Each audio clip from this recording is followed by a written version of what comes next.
Өтүп бараткан күндүн кызыктуу окуяларына токтолобуз. Кутман кечиңиз менен.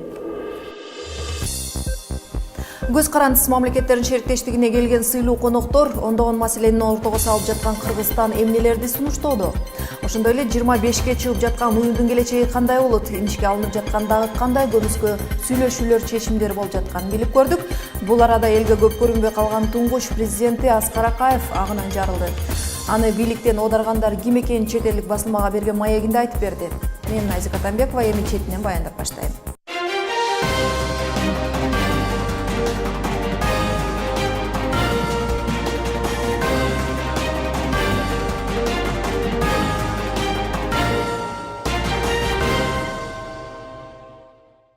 Ушул күндөрү Бишкекте КМШ өлкө президенттеринин саммити өтүүдө. Президенттердин башын бириктирген мааракелик саммит Тышкы иштер министрлигинин отурумунан башталды. Тар чөйрөдө башталган жыйында көбүн эсе КМШ өлкөлөрүнүн тышкы саясаты талкууланды. Кошумчалай кетейин, жыл бою саммитке даярданган Кыргызстан 15 маселени сунуштап, ага карата атайын концепция иштеп чыккан. Андагы негизги маселе уюмду реформалоо арналат. Юбилейлик саммитте көтөрүлгөн маселелерге Тынчтык Акишев токтолот. КМШ өлкөлөрүнүн тышкы иштер министрлерин чогулткан саммит Кыргызстандын тышкы иштер министри Эрлан Абдылдаевдин учурашуу сөзүнөн башталды. Биринчи кезекте ал өзбек тарапка Ислам Каримовдун дүйнөдөн кайтышына байланыштуу терең кайгыруу менен көңүл айтты. Белгилей кетчү нерсе, саммитке катышууга Өзбекстандын тышкы иштер министри Абдулазиз Камилов келген. Ал эми Өзбекстандын убактылуу өлкө башчысы Шавкат Мирзаев иш-чарага келген эмес. Ошондой эле жыйынга Армения, Белоруссия, Тажикстан жана Орусиянын дагы тышкы иштер министрлери катышты. Жыйындын жүрүшүндө саясий карым-катнаш жана гуманитардык өнөктөштүк маселелери тууралуу талкуу болду. Ошондой эле чогуу бирге 2017-2019 жылдар аралыгында бүткүл дүйнөлүк терроризмге каршы күрөшүү маселеси каралды. Жыйындын соңунда Кыргызстандын тышкы иштер министри Эрлан Абдылдаев мындай иш-чаралар актуалдуу маселелерди биргелешип чечүүгө, пикир алмашууга өбөлгө болуп, мамлекет аралык ынтымакты дагы чыңдашына ишенерин айтты. Наша сегодняшняя встреча министров иностранных дел показала... Бүгүнкү биздин жолугушуубуз бардык долбоорлордун даярдыгы жогорку деңгээлде экенин көрсөттү. Мен дагы бир жолу кесиптештериме мыйзамдарды шайкеш келтирүүдө түшүнүү мамиле жасагандыгы үчүн ыраазычылык билдирем. Взаимной поддержки, взаимного понимания. Министрлер жыйындын жүрүшүндө талкуулаган маселелер боюнча иш кагаздар даяр. Алар бүгүн КМШ өлкөлөрүнүн президенттеринин чогулушунда талкууга коюлат. Белгилей кетсек, көз карандысыз шериктеш мамлекеттерден келген бийик даражалуу меймандардын арасында 6 мамлекеттин гана президенттери келишсе, калгандары саясаттагы ар кандай ранттагы өкүлдөрүн жөнөтүшкөн. Ким кайсы өлкө президенттери КМШ саммитине келбей калды? Алар КМШны этибар албаганы үчүн жыйынга келбедиби же кандай жүйөлүү себептери бар? Каналдын баяндамачысы Эланора Сагындык кыз айтып берет. Бишкекте өтүп жаткан ушул КМШ саммитине Молдова өзүнүн премьер-министрин жөнөттү. Ал эми Украина элчисин, бизге жакын коңшу Өзбекстан болсо тышкы иштер министрин, ал эми Түркмөнстан өкмөт башчынын орун басарын чабарман кылды десек болот. Эми булардын ар бири тууралуу сиздерге кыскача айтып берейин. Негизи Молдовада конституция боюнча премьер-министр өлкөдөгү биринчи адам, первое лицо государства деп эсептелет. Андыктан кайсы бир деңгээлде ушул Молдовадан премьер-министрдин келиши ушул саммитке премьер-министр президент катары катышып атат, өзүн актады десек дагы жарашат. Бирок ошол эле маалда айрым талдоочулардын айтымында Молдова соңку жылдары ушул барган сайын КМШдан олактап, четтеп, көбүрөөк батыштын өнүгүү моделине ыктап жаткандыгы айтылып жатат. Өзбекстандан ушул саммитке тышкы иштер министри Абдулазиз Камилов күн мурун эле келген. Буга чейин ал президент Атамбаевдин аппаратынан өкүлдөр менен жолугушту. Мындан тышкары Кыргызстандын тышкы иштер министри Эрлан Абдылдаев менен дагы эки тараптуу жолугушууларды өткөргөнгө жетишти. Бул өлкөдө азыр мурунку президент Ислам Каримов капыстан каза таап, бийлик алмашуу жүрүп атат. Азыр учурда президенттин ыйгарым укуктарын убактылуу Шавкат Мирзиёев аткарууда жана ушул Кыргызстандын президенттик аппаратынын тышкы иштер бөлүмүнүн башчысы Сапар Исаковдун айтымында бул саммитке отурумдук болсо дагы Шавкат Мирзиёевдин эмес, ушул тышкы иштер министринин келип жатышы бул ушул Өзбекстандын өзүнүн ички маселелерине байланыштуу нерсе жана бул нерсе соңку кезде орун алып жаткан кыргыз-өзбек чек арасына байланыштуу маселеге байланыштуу нерсе болгон жок. Өзбекстан боюнча түшүнүктүү. Эми Украина боюнча кыскача айта кетсем, Украина бул саммитке өзүнүн элчисин жөнөттү. Бул албетте Орусия, Украина учурдагы мамилесин эске алсак түшүнүктүү нерсе, бирок бул жерде белгилеп койчу башкы нерсе ошол протоколго ылайык эми Украинадан келген элчи саммитте президенттердин тар чөйрөдөгү жолугушууна катыша албайт. Айта кетечү нерсе, ушул саммитте президенттер кеңен форматта ачык жыйындарды курат жана мындан тышкары тар чөйрөдө дагы чогулуп, аймакка тийиштүү, аймакка караштуу кайсы бир маселелер боюнча өз ара пикир алмашышмакчы. Өзбекстан, Украина түшүнүктүү, ал эми Түркмөнстандан эмне үчүн президент бул Бишкекте өтүп жаткан саммитке келген жок. Ошол эле президент Атамбаевдин ушул аппаратынан билдиришкендей, мындан туура 4 күн мурун 12 сентябрда Түркмөнстан тарапы атайы саммиттин алдын алып Бишкекте бийлик өкүлдөрүнө чалган экен, жана ал жерде алар ушул 14 сентябрда Конституция боюнча маанилүү чечим кабыл алынат. Андан кийин ушу Түркмөнстан өзүндө 16 сентябрь күнү Конституциянын кабыл алынышына байланыштуу мамлекеттик деңгээлде чоң иш-чаралар өтөт. Андыктан өлкөнүн биринчи адамдары ушул нерсеге катышат жана саммитке келе албайт деген жүйөсүн түшүндүрүшкөн экен. Уюмдун 25 жылдык тарыхы бар деп айтып жатабыз. Чейрек кылым ишмердүүлүгүндө жетишкендиктери кайсылар экен? Ооба, эксперттер ушул КМШнын уюм катары 25 жыл ичиндеги ишмердигине ар кандай пикирлерди, сындарды, баалоолорду берип жатат жана алардын баары окшош деп айтууга болбойт. Кайчы пикирлер абдан арбын. Ушул чейрек кылым убагында КМШ уюм катары эмнеге жетише алды же эмнеден бөксөрдү деп суроо койгондо, ушул кемчиликтеринен минустарынан баштасам, бул эң негизгиси эле 2008 жылы ушул шериктештиктен Грузиянын чыгып кетишин белгилөөгө болот. Мындан тышкары соңку жылы ошо Тоолук Карабах маселесинде ошол шериктештик ичиндеги эки мамлекет Азербайжан менен Армениянын мамилеси дагы кескин солгундап кетти. Ушул нерселерди белгилей салат. Ал эми жетишкендик катары эксперттер ушул 2011 жылы КМШ аймагында эркин соода жүргүзүү боюнча келишимге кол коюуну айтып жатышат. Бул келишим менен азыр ушул КМШ аймагында өлкөлөр арасында соода, экономикалык байланышты түзүүдө кайсы бир жеңилдиктер, жаңы мүмкүнчүлүктөр ачылып жаткандыгы белгиленүүдө. Негизи эле ушул КМШнын алкагында 400гө чакты ар кандай тармактарда камтыган мыйзам долбоорлору бар. Бирок ал долбоорлордун баары эле жакшы толук кандуу иштейби же иштебейби, бул дагы өзүнчө бир маселе, суроо. Бишкекте өтчү 2 күндүк саммиттин күн тартиби алдын ала белгилүү болгон. Ошентсе да көшүк артында кайсы бир маселелер боюнча маанилүү чечимдер кабыл алынат делип жатат. Кандай көмүскө сүйлөшүүлөр, чечимдер болчудай? Ооба, ушул Бишкекте өтө турган 2 күндүк саммиттин күн тартиби алдын ала эле белгилүү болгон. Анда кайсы документтер каралат, журналисттерге ачык маалымат берилген, бирок ошентсе дагы саммиттин алкагында көшүк артында ар кандай сүйлөшүүлөр болот, балким чечимдер кабыл алынат деп күтүлүп жатат. Бул жерде эле эң негизги көңүл чордонда боло турган мамлекет катары Өзбекстанды атап жатышат. Жана мен башта белгилегендей, Өзбекстанда азыр бир аз бийликти өткөлүү убакыт болуп атат. Президент Ислам Каримовдун капыстан каза табышы жана ал жакта мурунку премьер-министр Шавкат Мирзиёевдин убактылуу президентке отурушу, ушул декабрда президенттик шайлоо өтүп, андан кийин өлкөнүн тышкы саясаты канчалык өзгөрөт, бул нерсе албетте ушул саммит алкагында талкууланчу маселелерден болуш керек.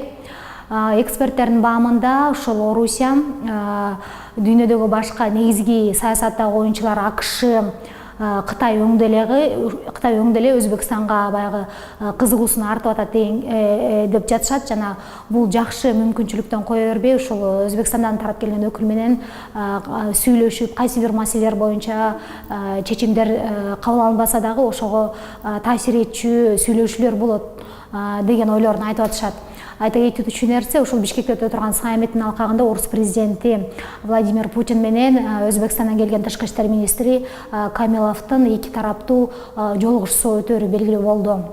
Негизи эксперттердин баамында, айтымында, Путин бул жолугушууда Өзбекстанды ушул КМШ аймагындагы Евразиялык экономикалык кызматташтыкка же болбосо аймактагы жамааттык коопсуздук келишим уюмуна мүчөлүккө тартууга аракетин жасайт.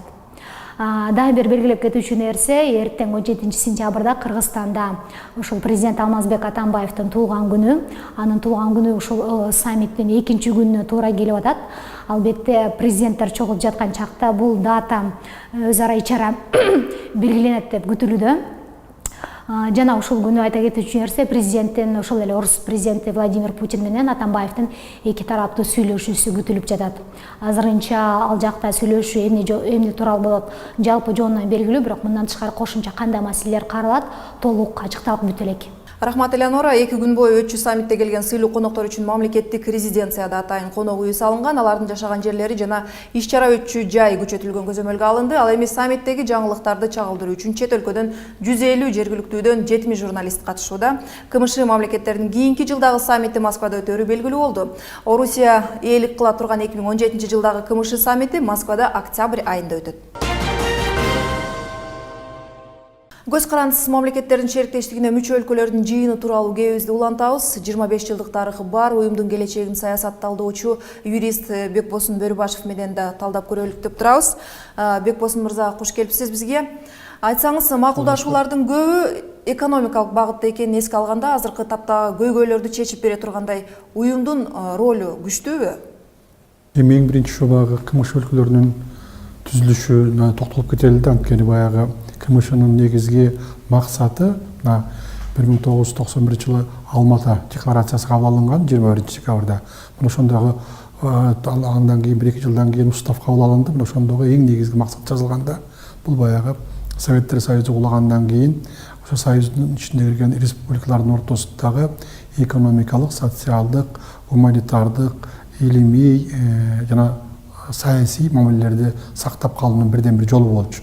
Ошон үчүн бул КМШ өлкөлөрүнүн түзүлгөнү, КМШнын түзүлгөнү бул баягы союздан кийинки мындай бир байланыштар түзүп койбогонго чоң кадам таштаган болгонбуз. Ошон үчүн мунун мааниси абдан чоң болгон. Туура баягы 25 жылдын ичинде ар кандай турмуш болду. Мисалы үчүн ошо КМШ боюнча оң көз караш болду, тескери көз караш болду. Бирок менимче негизинен ошо КМШнын баягы шериктештик өзүнүн негизги милдеттерин ишке ашырды десек болот. Анткени бул баягы булардын эң башкы бул КМШнын өзүнүн органдары бар да. Ошо органдарды мына бүгүн Кыргызстанга чогулуп атат. Бул баягы мамлекеттердин баштарынын совет кеңеш деп коет да, совет глав государства деп коет.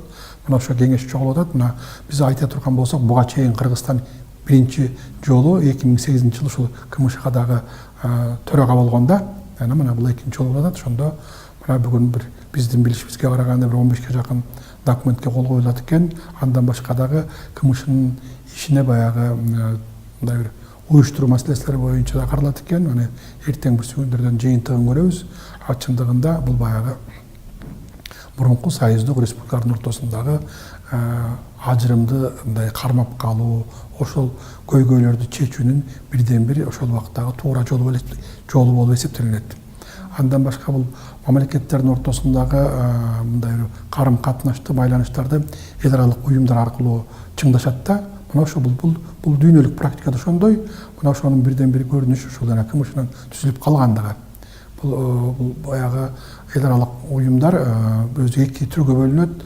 Регионалдык, мисалы үчүн аймактык, анан жалпы дүйнөлүк депчи. Жалпы дүйнөлүккө бул Бириккен Улуттар уюму кирет, бул деп атабыз. Ал эми ошо регионалдыкка болсо ошо КМШ шериктештиги кирет деп айтсам болот. Уюмду күчтөндүүнүн кандай жолдору бар же келечеги кандай? КМШнын келечеги бар. КМШ анткени бул баягы бул мындай да, бул КМШнын түзүлүп калгандыгы, бүгүн иштеп аткандыгы бул мезгилдин талабы. Мисалы үчүн ошо бүгүн мына 11 мамлекеттин өкүлдөрү чогулат экен. Ошон үчүн 7 мамлекеттин президенттери, калганы баягы өкмөттүн башчысы, посолдун деңгээлинде, тышкы иштер министринин деңгээлинде чогулуп атышат.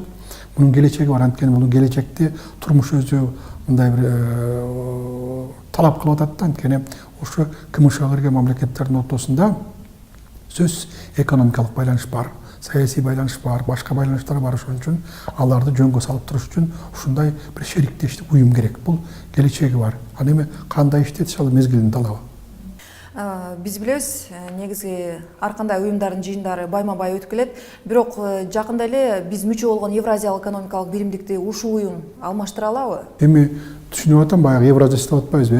Евразиялык экономикалык союз деп атабыз да, мына андан башка ОДКБ деген бар, андан башка ошо КМШнын дагы мамлекеттерге ШОС деген ар кандай эл аралык уюмдар бар.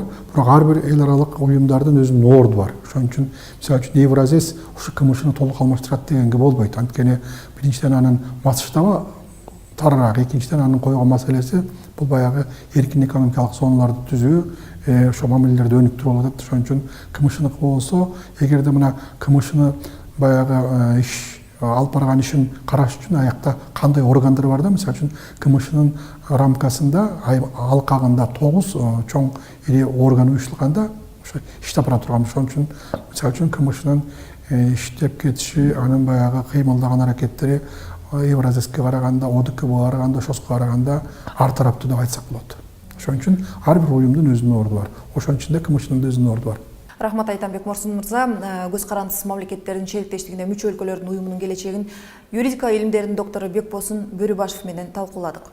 КМШ мамлекеттеринин саммити башталар алдында коомчулуктун көз алдынан анчейин көрүнбөй калган Кыргызстандын туңгуч президенти Аскар Акаевдин да карааны көрүнгөнсүдү. Тактап айтканда, экс-президент Орусиялык РИА агенттигине Жоо Газын революциясынын ишке ашышына кыргыз жергесине салынган америкалыктардын авиабазасынын салымы зор болгонун билдирди. Акаевдин пикиринде, Ауганстанда башталган терроризмге каршы операция деген шылтоо менен АКШ Борбор Азиядагы мамлекеттерге үстөмдүгүн көрсөтүп, аймакты контролго алууну көздөгөн. 2001-жылы мурдагы аталышы болгон Ганси баштапкы сүйлөшүүлөр боюнча Ооган жергесине аскерий жүктөрдү гана таштамак. Бирок кийин Америка тарап Кыргызстанга АВАКС деп аталган радиолокациялык станцияны орноштурууну киргизген. Бул аппараттын жардамы менен Кыргызстандын радиусу 3000 чакырым аралыкта көрүүгө болот. Демек, бир гана Кыргызстанды гана эмес, Кытай Орусиянын жарымын жогору жактан акмалап турууга мүмкүн. Дал ушул сунуштан баш тарткан үчүн Америка ыңкылапты уюштура калып, тактыдан алып түшкөн деп эсептейт Акаев. 11 каналынын обосунда калыңыз, кийинки бөлүктө. Саясаттагы кризис Семей Тегебаевдин айткандарына жооп катары президент башкы прокуратурага депутаттын сөздөрүн чын бышыгын аныктоону башкы прокуратурага тапшырса, айрым чиновниктер Атамекендин лидерин сотко берүүгө даярданышууда. Евро биримдик Британиясыз жыйынга чогулушту, чоң жоготууга учураган Союз эми пландарын түп орду менен өзгөртүү алдында турат. Ал эми коңшу Өзбекстанда убактылуу Каримовдун ордун ээлеп турган Мирзоев президенттикке аттанды. Толугураак бир нече мүнөттөрдөн соң. Эми сөздү бийликте отургандардын кайма айтышууларынан баштасак, президент Алмазбек Атамбаев башкы прокуратурага депутат Өмүрбек Текебаевдин маалымат жыйынында айткан фактыларын текшерип чыгууну тапшырды. Эске салсак, Атамекен фракциясынын лидери президент Койташтагы Максим Бакиевдин улутташтырылбай калган жерин алып, үй салып жаткандыгын билдирген. Ал аталган үйдү Атамбаевке кала мэри Ибраимов белек кылган кошумчалаган эле. Буга жооп катары президенттик аппараттын жетекчиси Фарид Ниязов Текебаевдин айткандарын четке кагып, мамлекет башчысы ал жер тилкесин мыйзамдуу сатып алганын билдирген. Ошондой эле президент июнь коогасын уюштурган деген айып менен сыртынан өмүр бою эркинен ажыратылган. 6 жылдан бери издөөгө жүргөн Кадыржан Батыровду чет өлкөдө качуусу иликтениши керектигин айтты. Өз кезегинде Бишкек шаарынын мэри Албек Ибраимов Өмүрбек Текебаевдин айткан сындары суу кечпесин айтып, аны сотко берүүгө камынып жатканын билдирди. Ал арада Дүйнө Европа кеңешинин мүчөлөрү биринчи жолу Брекситтен чыккан Британиясыз Сербияда жыйынга чогулушту. Бул ирет алар биримдиктин курамынан чыккан британиялыктардан соң саясат кандай нукка өзгөрүлүшү керектигин талкуулашууда. Өтүп жаткан саммит бул жолу талаш тартышты жараткан жыйын болорун буга чейин Европа кеңешинин жетекчиси Дональд Туск сентябрдын баш чендеринде билдирген. Ошондой эле башка мүчө мамлекеттердин лидерлери да биримдик чоң жоготууга учураганын, эми саясий биримдик гана бул ситуациялардан алып чыга аларын жашырышпайт. Ал эми коңшу Өзбекстанда президенттин милдетин убактылуу аткарып жаткан Шавкат Мирзиёев президенттикке талапкер болду. Эскерте кетсек, 2-сентябрда Өзбекстандын президенти Ислам Каримов 78 жаш курагында каза болгон. Буга чейин премьер-министр кызматын ээлеп турган Шавкат Мирзиёев Өзбекстандын өлкө башчысынын милдетин убактылуу аткарып калган. БШКнын төрагасы Мирза Улукбек Абдусаламовдун маалыматына ылайык, шайлоо 4-сентябрда өтөт. Президенттикке талапкерлерди каттоо 30-сентябрда башталып, 20-октябрда аяктайт.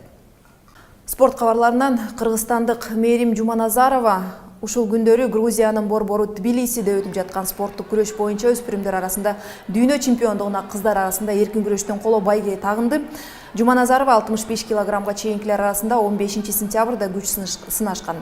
Бул күнү 56 килограммга чейинки салмакта Даяна Жакып кызы да алгачкы беттешинде мексикалык Моника Солиске 4-7 эсебинде жеңилип мелдештен четтетилди. Алдыда эркектер арасында эркин күрөш боюнча таймаштар бар. Буга чейин грек-рим күрөшү боюнча мелдештер жыйынтыкталып, кыргызстандык балбандардын арасынан Акжол Махмудов 69 килограмм алтын медаль тагынган. Мына ушундай кабарлар бүгүнкү күндү жыйынтыктады. Мен Назика Атамбекова, сиздер менен эртеңки күнгө чейин коштошом.